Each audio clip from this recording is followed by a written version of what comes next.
नमस्कार दोस्तों। तो आज हम शुरू करने जा रहे हैं रक्तपित्त निदानम अध्याय, जो कि निदान स्थान यानी चरक निदान स्थान का दूसरा अध्याय है। और रक्तपित्त निदान स्थान के बाद हम देखेंगे रक्तपित्त चिकित्सा के बारे में। रक्तपित्त चिकित्सा अध्याय जो कि चरक चिकित्सा स्थान का 4th अध्याय है। और चलिए पहले रक्तपित्त निदान अध्याय को पूरा करते हैं। तो इसमें सबसे पहले बताया जा रहा है रक्तपित्त के कारण क्या-क्या रहेंगे। तो इसमें सबसे पहले आता है दधी। मेनली जो पॉइंट इम्पोर्टेंट रहते हैं उनको मैं आपको हाइलाइट करके दिखाऊँगा, और जो पॉइंट नहीं इम्पोर्टेंट नहीं रहेंगे उनको हम ज़्यादा नहीं देखेंगे। और फिर ये पीजीटी लेवल का हम देखेंगे इस वीडियो के थ्रू। और दधी जो है निदान में बताया है। और फिर इसमें वराह, महिष, आविक, मत्स्य, गव्य और पिशितम, यानी इनका जो मांस है वो रक्तपित्त का निदान रहता है। वराह, महिष, आविक, मत्स्य। आविक मीन्स भेड़ और वराह मीन्स सुअर। और महिष, मत्स्य, गव्य, पिशितम। और फिर बात की जाए, इसमें कुछ बताया है। उष्ण अभितप्तो वातिमात्रम अति वेलम वा अमम पय पीवती, यानी उष्ण अभितप्त से उष्ण उष्ण से तप्त होकर, उष्ण से जो है उष्णता से संतप्त होकर जो है कोई रोगी है, कोई व्यक्ति है, अगर अति मात्रा में जो है पेय यानी दुग्ध का पान करता है तो उसको भी रक्तपित्त उत्पन्न हो जाता है। और फिर पैसा सम अशनाति रोहिणीकम, यानी रोहिणी नामक एक शाक होता है, उसके साथ अगर पैसा यानी दूध का सेवन करेंगे तो भी जो है रक्तपित्त की उत्पत्ति हो जाएगी। काण कपोतम व सरसप तैल क्षार सिद्धम। सरसप तैल यानी सरसों के तेल क्षार से सिद्ध जो है काण कपोत का जो मांस है, अगर उसका सेवन करता है रोगी तो उसको भी रक्तपित्त उत्पन्न हो जाता है। काण कपोत में कोई कोआ है, जंगली कोआ, उससे जो है रक्तपित्त उत्पन्न हो जाता है। फिर बात की जाए दूध के साथ जो है चिलचिम मछली का जो है सेवन बतलाया है कुष्ठ निदान अध्याय 5वें में, जो कि निदान स्थान का अध्याय है। और फिर बात की जाए इसमें रक्तपित्त की निरुक्ति बतलाई है। रक्तपित्त की निरुक्ति में 3 बातें ध्यान करने के लिए आपके लिए। पहला संसर्ग, फिर लोहित प्रदूषणात्, फिर लोहित गंध वर्ण अनुविधानाश्च। मीन्स संसर्ग से, यानी रक्त का पित्त से संसर्ग होने की वजह से जो है रक्तपित्त की उत्पत्ति होती है। फिर लोहित प्रदूषणात्, यानी पित्त द्वारा जो है रक्त दूषित होने की वजह से जो है क्या किसकी उत्पत्ति होती है, रक्तपित्त की। और फिर लोहित गंध वर्ण अनुविधानाच, यानी लोहित गंध वर्ण पित्त और रक्त का मिश्रण होने के बाद जो है पित्त जो है रक्त की गंध और वर्ण के समान वर्ण धारण कर लेता है, तो वो रक्तपित्त की उत्पत्ति करता है। और मेनली यहाँ से क्वेश्चन अराइज होता है रक्तपित्त की निरुक्ति का साधन क्या है। तो वो ये 3 साधन है, संसर्ग, लोहित प्रदूषणात् और लोहित गंध वर्ण अनुविधानाच। और फिर रक्तपित्त को रक्तपित्त क्यों कहते हैं, तो ये आपको ये 3 पॉइंट्स याद रहने चाहिए। और फिर बात आती है रक्तपित्त के पूर्व रूप की। तो रक्तपित्त के पूर्व रूप देखें तो अन्न अभिलाप है, अन्न अभिलाष है, अन्न नय अभिलाष, अन्न की अभिलाषा नहीं होगी। और भुक्तस्य विदाह, भुक्त जो खाएगा उसमें विदा उत्पन्न हो जाएगा, एसिडिटी वगैरह उत्पन्न हो जाएगी। और शुक्त अमल गंध रस उद्गार है, अमल गंध रस उद्गार रहेगी। मीन्स फर्मेंटेड, शुक्त मीन्स फर्मेंटेड टाइप्स, और अमल गंध यानी खट्टी डकारें उत्पन्न होंगी। और फिर छर्देर भिक्षणम आगमनम, यानी भिक्षण छर्दी उत्पन्न होगी। और छर्दितस्य विभत्सता, यानी जो छर्दी उत्पन्न होगी उसको देखा नहीं जाएगा, विभत्स होगी, वो छर्दी बहुत ज्यादा होगी। और स्वर भेद रहेगा। और स्वर भेद बहुत ज्यादा इंपॉर्टेंट है, जो कि पूर्व रूप में भी देखने को मिल रहा है हमें, और उपद्रव में भी देखने को मिलेगा। स्वर भेद रक्तपित्त के उपद्रव में भी देखने को मिलेगा। और फिर ये बहुत ज्यादा इंपॉर्टेंट है स्वर भेद। और गात्रा नाम सदनम परिदाह, मुखाद धूमागम है इव, मुख से जो है धुआं निकलेगा। और फिर इसमें बात की जाए कुछ और बातें की गई हैं। लोहित लोहित मत्स्य आम गंधित्वम, ये चरक में बताया गया है, ये हम देखेंगे। लोहित लोहितम मत्स्य आम गंधित्वम इव चैस्य, मीन्स जो आश्य है यानी मुख है जो वो उससे लोहित लोहित यानी रक्त के समान जो है, मछली के समान जो है, आम के समान गंध आएगी आचार्य चरक अनुसार। और सुश्रुत जी ने बोला है लोह लोह गंधिश्च निश्वासो, श्वास में जो है लोह लोह गंधी आएगी, स्मेल आएगी। और फिर आचार्य वागभट जी ने भी चरक के सिमिलर बोला है, पर आम गंधित नहीं बोला, ओनली गंध आश्यत्वम बोला है। लोहित लोहित मत्स्य बोला है, मत्स्य गंध बोला है, पर आम गंध नहीं बोला। और फिर इसमें सै धूम उद्गार जो है पित्तज गुल्म में भी देखने को मिलती है, और इसमें जो है मुखाद धूमागम इव, मुख से जो है धूम निकलता है, वैसे ही सैधूम उद्गार पित्तज गुल्म में भी देखने को मिलती है। और फिर इसमें लाला सिंघाणक और आश्चर्य कर्णमल पीड़को कोलिका पीड़का नाम मीन्स जैसे लाला यानी लार, और सिंघाणक मीन्स नाक का जो मल है, मुख एवं कान का जो मल है, नेत्र मल पीड़का पीड़काएं, और रक्त ये सब जो पीड़िकाएं हैं ये उत्पन्न हो जाती हैं पूर्व रूप में। और फिर इसमें बात की जाए अंग वेदना रहेगी लोहित नील पित्त शाव नाम चर्मिष्तम, यानी जो चर्म है वो लोहित नील ये ऐसे वर्णों का हो जाएगा। और फिर इसमें जो है मेनली ऐसे सिमिलर लक्षण लाला सिंगाणक आश्चर्य कर्ण मल, इसमें जो है ऐसे सिमिलर लक्षण हमें कफज उन्माद और कफज अपस्मार में भी देखने को मिलते हैं, इनके पूर्व रूप में, अपस्मार के पूर्व रूप में और कफज उन्माद में ये जो है लक्षण देखने को मिलते हैं। लाला सिंगाणक आदि जो है ये आप देखना वहां पे इनके पूर्व रूप में, और कफज उन्माद में आप देखोगे तो ये मिलेंगे लक्षण सिमिलर टाइप से।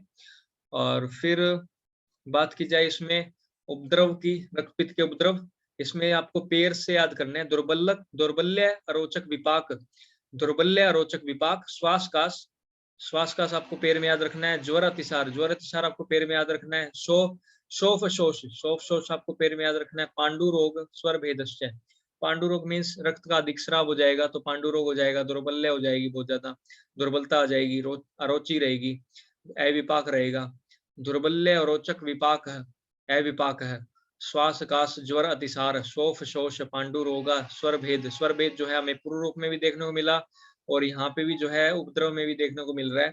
और फिर रक्तपित्त के उपद्रव की बात की जाए तो 11 उपद्रव होते हैं।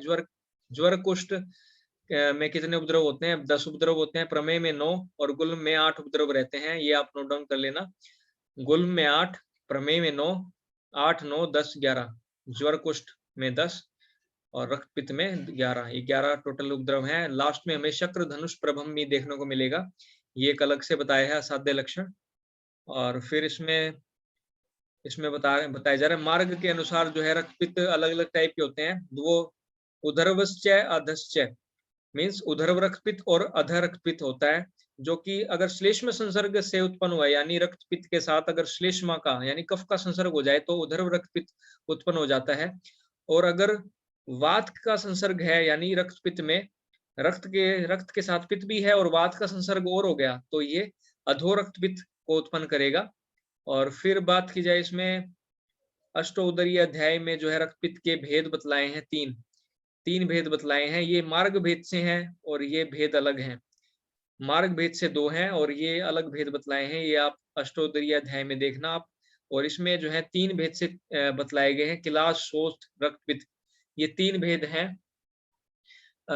इनके 3 भेद हैं, किलास के 3 भेद, शोथ के 3 भेद, रक्तपित्त के 3 भेद, ये किशोर से याद करे थे जिनके 3 भेद हैं। और फिर इसमें बात की जाए नेक्स्ट, इसमें जो है मार्ग भेद से 2 हैं और अलग भेद बतलाए हैं 3 अष्टोदरीय अध्याय में, जैसा कि मैंने बताया। और अगर श्लेष्म वात संसर्ग हो जाए यानी दोनों का संसर्ग हो जाए रक्तपित्त के साथ, श्लेष्मा का और वात का संसर्ग हो जाए तो उसमें क्या होगा, उसमें उदर्भ और अधो दोनों मार्ग से जो है एक साथ जो है रक्तपित्त निकलेगा। और फिर इसमें साध्यता की बात की जाए तो उदर्भ रक्तपित्त क्या होता है, साध्य रहता है। इस यहाँ से बहुत ज्यादा क्वेश्चन उठते हैं, यहाँ पे असर्शन रीजन टाइप से क्वेश्चन उठ सकता है। और विरेचन उपक्रम करवाते हैं इसमें उदर्भ रक्तपित्त में, क्योंकि जो है विरेचन करवाने से जो है कफ का भी थोड़ा शमन हो जाता है और पित्त का तो शमन होता ही है। पित्त का जो है मेनली शमन हो जाता है विरेचन के थ्रू। और इसमें जो है भयवो औषधत्वाच यानी बहुत सारी औषधि हैं, तिक्त कषाय जो औषधियां हैं पित्त का भी शमन करेंगी और कफ का भी शमन करेंगी, तो ये इसी वजह से जो है साध्य कहलाता है। तो ये यहाँ से असर्शन रीजन टाइप क्वेश्चन उठ जाते हैं, भयवो औषधवाच किस लिए बोला है, किसके लिए बोला गया है। और फिर बात की जाए यत अधोभागम तद याप्यम यानी अधोभाग जो है रक्तपित्त वो याप्य कहलाया गया है। इसमें जो है अल्प औषधवाच कौन सा है, अधोभाग रक्तपित्त। और फिर उभय भाग अगर रक्तपित्त है दोनों मार्गों से निकल रहा है तो असाध्य है। और वमन विरेचन के थ्रू जो है वो साध्य नहीं हो पाता, उनका कोई बेनिफिट नहीं हो पाता। और नया औषधवाच एति, इसकी कोई औषध भी नहीं है। ऐसा कोई औषध नहीं है जो कि तीनों दोषों को एक साथ जो है डिक्रीज कर दे। मेनली विरोधी चिकित्सा है। और फिर इसमें मेनली रक्तपित्त का विप्रकिष्ट कारण क्या रहेगा? रुद्रकोप अर्श अग्नि नाम, यानी रुद्रकोप से जो अर्श अग्नि निकली थी, जो शिव जी ने जो कोप किया था, शिव रुद्रकोप की वजह से जो अग्नि निकली थी, उससे एक बालक ने जन्म लिया था। उसने जो है अस्त व्यस्त कर दिया था। जो राजा दक्ष प्रजापति थे, उनका जो हवन था, और जो राक्षस थे उनको मार गिराया था। और फिर जो है इसकी जो अग्नि थी, उसकी वजह से जो है ज्वर की उत्पत्ति, और ज्वर के बाद जो है रक्तपित्त की उत्पत्ति हुई थी। मीन्स रुद्रकोप अर्श अग्नि की वजह से जो है रक्तपित्त की उत्पत्ति हुई। तो ये इंपॉर्टेंट है। फिर बात की जाए इसमें चिकित्सा कैसी करनी चाहिए? तस्य अत्यैक आशु प्रशांते, मीन्स रक्त जो है वो जीवन है, इसी वजह से जो है अत्यैक हमें जो है आशु चिकित्सा करनी चाहिए। आशु जल्दी से उसकी जो है चिकित्सा करनी चाहिए। अत्यैक आशु प्रशांते। और कैसी? मृदु शीत, यानी मृदु मधुर शिशिर। शिशिर मीन्स शीत चिकित्सा, ठंडी चिकित्सा और मृदु चिकित्सा करनी चाहिए। और मधुर तिक्त कषाय, ये 3 रस बताए गए हैं। मीन्स मधुर तिक्त कषाय किसका शमन करेंगे? वात पित्त का शमन करते हैं, ये पित्तनाशक होते हैं। तो ये 165, ये एक नंबरिंग अनुसार जो मधुर तिक्त कषाय, मधुरम लवण कटु तिक्त कषाय, ऐसे जो है नंबरिंग है। तो इस वजह से जो है 165 इसकी नंबरिंग दी गई है। ओके, फिर ये आप थोड़ी सी इनकी जो चिकित्सा इंपॉर्टेंट है, कैसी करनी चाहिए? अत्यैक आशु प्रशांते। और फिर बात की जाए इसमें जो है साध्य असाध्यता के कारण क्या रहेंगे? विरेचनस्य योग्यत्वात् बहुत्वा भेषजस्य च, मीन्स विरेचन साध्य जो भी है, जैसे उधर्व रक्तपित्त जो है वो विरेचन साध्य है, और इसकी जो है बहुत सारी औषधियां जो है अवेलेबल हैं, इसी वजह से जो है वो साध्य कहलाए हैं। और बाकी जो बच गए वो याप्य और असाध्य कहलाए गए हैं। और इसमें जो है रेफरेंस पूछ लिया जाता है कि कहाँ से लिया गया है? चरक निदान स्थान दूसरे अध्याय से लिया गया है। विरेचन योग्यत्वात् बहुत ये चरक चिकित्सा स्थान से नहीं लिया गया। और फिर बात की जाए इसमें चरक सूत्र स्थान, इसमें पक्वाशय गते दोषे विरेकार्थे च प्रयोजित, मीन्स पक्वाशय में गए हुए दोषों को विरेचन द्वारा जो है उनको निकालना चाहिए।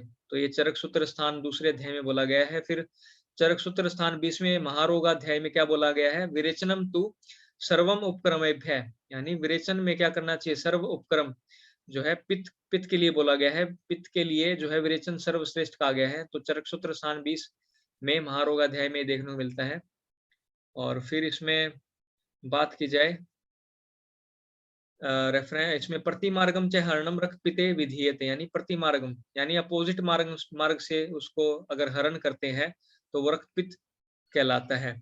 यानी जैसे कफ का मार्ग वमन, कफ से अगर संसर्ग होता है तो हम अधोमार्ग यानी विरेचन द्वारा उसको ट्रीट कर रहे हैं। मीन्स कफ में क्या चिकित्सा प्रदान रहती है? वमन। पर इसमें क्या कर रहे हैं? विरेचन मीन्स अपोजिट चिकित्सा कर रहे हैं। प्रतिमार्गम च हरणम रक्तपिते विधीयते, रेफरेंस पूछ लिया जाता है कहाँ से लिया गया है? चरक निदान स्थान से, और चिकित्सा स्थान से नहीं लिया गया। ये बहुत ज्यादा इंपॉर्टेंट है। और फिर प्रतिमार्गम चिकित्सा कहाँ किस लिए बोली गई है? रक्तपित्त के लिए। और प्रतिद्वंद चिकित्सा किस लिए बोली गई है? उन्माद के लिए। तो ये इंपॉर्टेंट है कुछ पॉइंट्स। प्रतिद्वंद चिकित्सा उन्माद, और प्रतिमार्ग चिकित्सा रक्तपित्त।